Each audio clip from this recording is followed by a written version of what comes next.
La première fois que j'ai eu envie d'écrire, c'était après un grand procès d'assises dans lequel je suis intervenue. J'étais du bon côté de la barre, c'est-à-dire du côté des victimes. Mais pendant cette audience, j'avais de cesse que de trouver des arguments pour l'accuser, ce qui était un peu problématique. Et la décision qui avait été rendue était légalement juste, mais humainement discutable pour moi. C'était un dossier de violence conjugale aussi. Et à partir de ce dossier-là, et puis d'autres personnes que j'ai accompagnées, j'ai eu envie d'écrire et d'écrire sur la justice. J'étais très impressionnée par Badinter, par l'homme, et notamment c'est aussi ce que je voulais amener dans ce livre, c'est les personnes qui ont une histoire familiale, personnelle, qui peut être extrêmement douloureuse et comment ils arrivent à la transcender. Et lui, c'est un avocat qui a porté des combats absolument incroyables, extraordinaires, à la fois dans les tribunaux, mais en dehors des prétoires, avec une voix qui résonne pour la société. Et indépendamment de ce que pouvait penser l'opinion, pour moi, c'était particulier de lui montrer, parce que c'est ma maman et 2 professeurs de français, donc ça faisait un double challenge.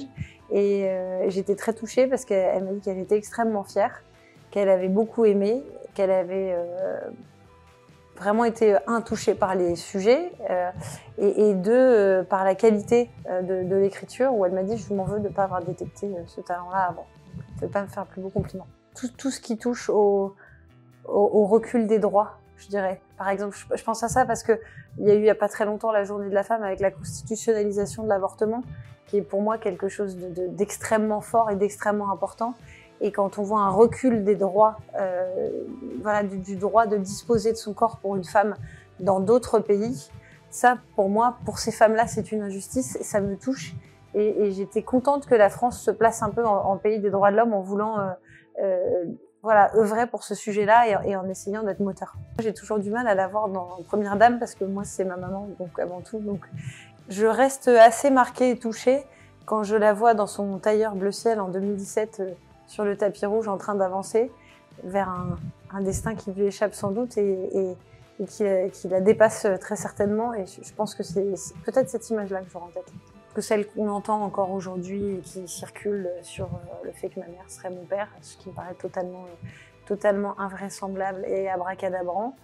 Et je me disais que si je pouvais faire tous les tests possibles pour justifier la réalité d'une situation, je me dis quand bien même je le ferais, de toute façon ça ne changerait rien parce qu'il y aurait encore autre chose. Et ça me sidère, mais ça me sidère autant que la Terre est gouvernée par des reptiles. Quand on s'est rencontrés, j'étais plus jeune, puisque je suis plus jeune que mes frères et sœurs et que lui, et que le contact s'est très vite fait, parce qu'il a toujours été extrêmement bienveillant, attentionné et gentil à mon égard. Chaque famille recomposée est unique. C'est pas toujours évident de trouver sa place, d'ailleurs, pour les uns et pour les autres. La famille recomposée, ça peut aussi vraiment être une chance. Et moi, ça a été mon cas. J'ai un père que j'aimais énormément, qui malheureusement est décédé.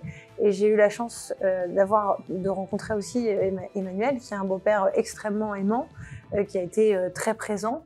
Et truc tout bête, c'est lui par exemple qui m'a fait réviser le grand oral avant le concours d'avocat. Voilà, donc après il passe beaucoup de temps aussi, à échanger avec les petits enfants.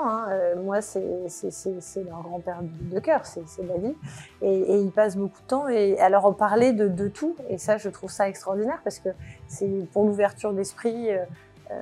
Pour la connaissance, la culture, c'est vraiment chouette qu'ils soient comme ça et qu'ils prennent ce temps.